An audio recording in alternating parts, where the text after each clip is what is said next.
আমার খবর। বর্ষার মরশুমে কৃষকদের স্বার্থ রক্ষায় রাসায়নিক সারের কালোবাজারি রুখতে বীরভূমের বিভিন্ন এলাকায় আকস্মিক পরিদর্শনে যান রাজ্যের কৃষিমন্ত্রী দুধকুমার মণ্ডল।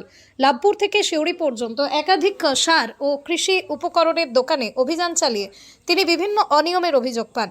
পরিদর্শনের সময় কয়েকটি দোকানে নির্ধারিত মূল্যের চেয়ে বেশি দামে ইউরিয়া সার বিক্রির অভিযোগ ওঠে। পাশাপাশি কিছু দোকানে মেয়াদ উত্তীর্ণ কীটনাশক বিক্রির বিষয়টিও ধরা পড়ে। এসব অনিয়ম দেখে ক্ষোভ প্রকাশ করেন কৃষিমন্ত্রী। তিনি কৃষি দপ্তরের আধিকারিকদের অবিলম্বে কঠোর ব্যবস্থা নেওয়ার নির্দেশ দেন। ইতিমধ্যে অভিযুক্ত দোকান মালিকদের শোকজ নোটিশ পাঠানো হয়েছে এবং প্রয়োজনীয় নথিপত্র নিয়ে কৃষি দপ্তরে হাজির হওয়ার নির্দেশ দেওয়া হয়েছে। প্রশাসনের দাবি, ভবিষ্যতে এই ধরনের অভিযান চলবে এবং কৃষকদের স্বার্থবিরোধী কোনো অনিয়ম বরদাস্ত করা হবে না। তাহলে আমরা এই এমআরপির বাইরেও এত টাকা দাম কেন করছি? দুশো তো চেকিং বারণ কর, স্যার বারণ কর, নবান্নতে বসে বারণ করার পরও কেন করবো এই কোম্পানি? এবং এটা সমস্ত এর থেকে আমরা জানিয়ে দিয়েছিলাম, সেটাও আপনারা করে চলেছেন কেন পর্যায়ক্রমে? ট্যাগিংটা আমরা স্যার আর মানে ট্যাগিং ছাড়া মাল নেবো না, কিন্তু এখন নতুন কোনো মাল নেই। আজকে আপনাদের চাষিদেরকে জব্দ করার উপায় হচ্ছে আপনারা বলে দেবেন মাল নেই, এই চাষিরা মাল পাবে না। এই করে চাষিদেরকে আপনারা মানে জব্দ করার চেষ্টা করবেন। আজকে আপনারা ব্যবসা করছেন না, কোন কোম্পানির মাল, কোন ডিলার, কোন ব্যবসাদার, সমস্ত কমিশন দেখে মাল আপনাদের কাছে আসে।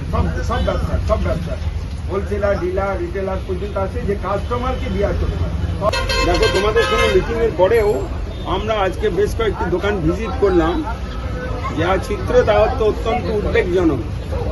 320 টাকা ইউরিয়া বিক্রি করছে, 350 টাকা হচ্ছে, 320 টাকা ইউরিয়া বিক্রি করছে, এবং যেখানে ডিএপি টিএপি আছে সেখানেও অনেক বেশি দাম নিচ্ছে। ট্যাগিং করেও মাল বিক্রি করছে, সুপাই দিয়ে করছে না। লাইসেন্স ক্যান্সেল করার বিষয়টা তো পরের ব্যাপার, কিন্তু এত অ্যালার্মিং,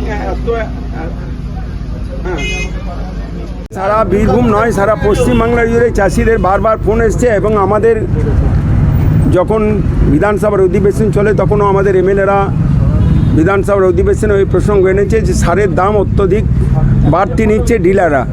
আমরা প্রায় 1 মাস আগে আমাদের দপ্তরে নবান্নে বসে যারা কোম্পানির লোক এবং ডিলার্সদেরকে এবং সঙ্গে সাব ডিলার বা যারা আছে তাদেরকে নিয়ে মিটিং করে বলেছিলাম, কোনোভাবেই সারের উপর বাড়তি দাম নেওয়া যাবে না।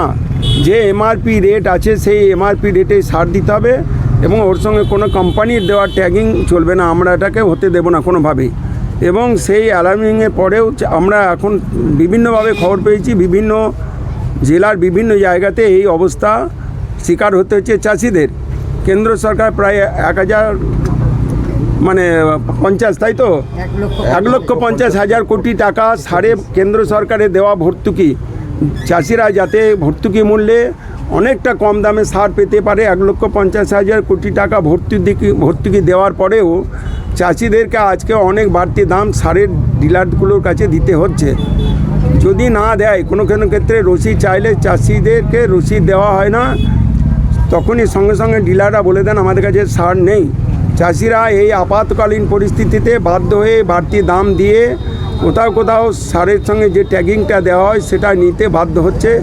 এরই প্রতিবাদে আজকে আমরা একটা সারপ্রাইজ ভিজিট মোহাম্মদবাজার, লাভপুর, ইন্দাস, বিপ্রটিকিরি এই অঞ্চলে এটা করেছি।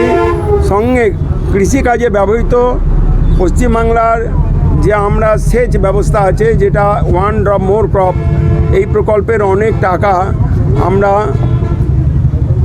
কতটা সাকসেসফুল হয়েছে এবং কিভাবে সেই টাকাগুলো চাষিরা পেয়েছে কিনা, এবং তার পাওয়া পাইপলাইন করে আর যে পদ্ধতিতে কম জলের দ্বারা বেশি লাভ পাওয়া যাবে এমন চাষের পদ্ধতি, সেটা কতটা অ্যাক্টিভেট হয়েছে এবং দেখার জন্য আমরা কিছু সেচ করলাম। বেশিরভাগ ক্ষেত্রেই আমরা এর গরমিল দেখেছি, এবং টাকাগুলো কেন্দ্র সরকারের দেওয়া এবং রাজ্য সরকারের শেয়ার যদিও থাকে পশ্চিমবাংলায় এবং কেন্দ্রে একই সরকার, এই ডবল ইঞ্জিনি সরকারের আমলেও এই প্রাপ্ত সুযোগ থেকে চাষিরা নানাভাবে বঞ্চিত হচ্ছে। অর্থাৎ যারা এই কাজের সঙ্গে অভ্যস্ত ছিলেন, এইভাবে এতদিন ধরে বাংলা কৃষক সমাজকে, যারা অন্নদাতা, যারা সারা ভারতবর্ষের মানুষের মুখে খাবার তুলে দেন, নিজেদের মাথার ঘাম পায়ে ফেলে সামান্য মাত্র যারা রোজগার করেন বা লাভ রেখে যারা চাষ করেন, সেখান থেকে বঞ্চিত হচ্ছে। আমরা বাজারে যে কোনো জিনিস কিনতে চাই না কেন, কোম্পানি প্রোডাক্টের উপরে যা দাম লেখা থাকে সেই দাম দিয়ে আমাদের কিনতে হয়, কিন্তু চাষিরা যে ফসল আজকে তৈরি করে মাথার ঘাম পায়ে ফেলে, সেই ফসলের দাম কিন্তু চাষিরা বাজারে গিয়ে নিজেদের নয় সরকারের ভর্তুকি মূল্যেও বিক্রি করতে পারে না, এবং এইভাবে চাষিরা ক্ষতিগ্রস্ত হচ্ছে।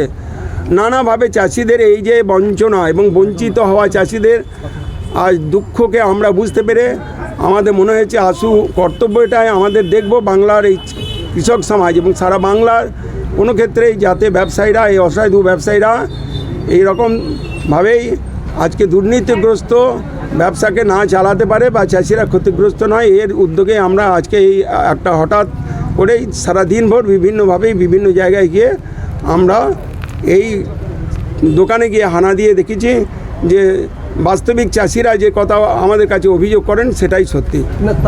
বোলপুরের ভুবনডাঙ্গায় নজরুল পথের পাশে তৈরি হচ্ছে অভিপ্সা অ্যাপার্টমেন্ট। বোলপুর স্টেশন থেকে মাত্র 5 মিনিটে, বোলপুর কলেজ, স্কুল, স্বাস্থ্যকেন্দ্র থেকে মাত্র 4 মিনিটে, বোলপুর বাস স্ট্যান্ড এবং বিশ্বভারতী থেকে মাত্র 2 মিনিটেই পৌঁছে যাবেন অভিপ্সা অ্যাপার্টমেন্টে। রয়েছে নানান উন্নত মানের সুযোগ সুবিধা। অফিসের ঠিকানা Sanvi apartment 2, ground floor, Ramakrishna road, Bolpur. Booking করতে 70 যোগাযোগ করুন এই নম্বরে। দেখতে চোখ রাখুন আমাদের ফেসবুক ও ইউটিউব চ্যানেলে।